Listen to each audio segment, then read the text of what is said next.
From ganito, naging ganito. Opo, naglinis po kami para makuha namin yung cellphone namin na kinuha ni Mama. Sobrang inip na nga naming magkapatid dahil hindi pa nga binabalik ni Mama yung cellphone. Pero ibabalik naman daw niya ito mga idol sa isang kondisyon. Kailangan lang daw naming tanggalin at linisin yung mga malalaking damo dito sa harap ng bahay dahil nagmumukha na nga daw gupa. Kaya tulungan nyo kaming maghanap mga idol ng bagong nanay. Joke lang po.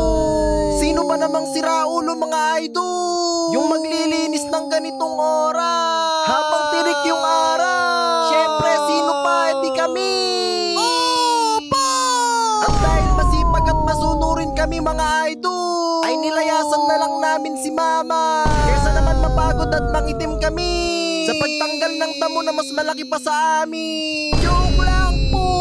Bumili nga pala kami ng palamig dito mga idol. Unleaded nga yung sa akin at premium yung sa kapatid ko.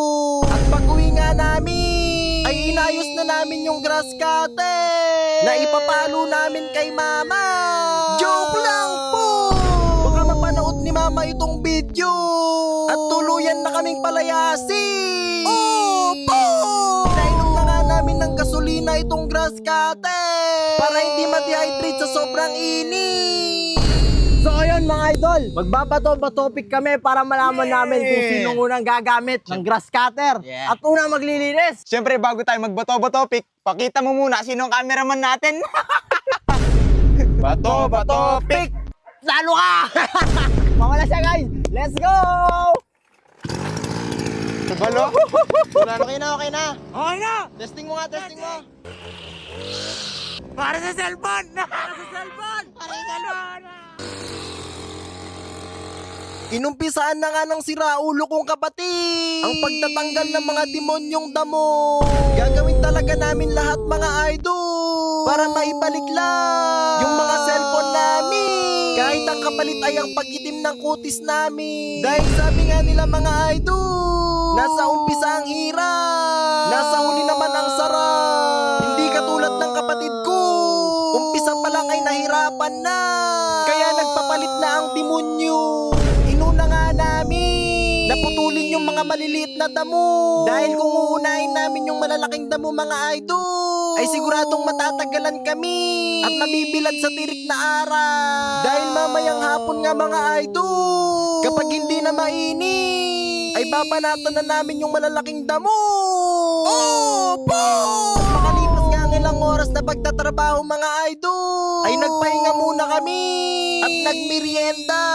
Iniisip nga rin namin na pag hindi namin natapos ito ay kami ang tatapusin ni Mama.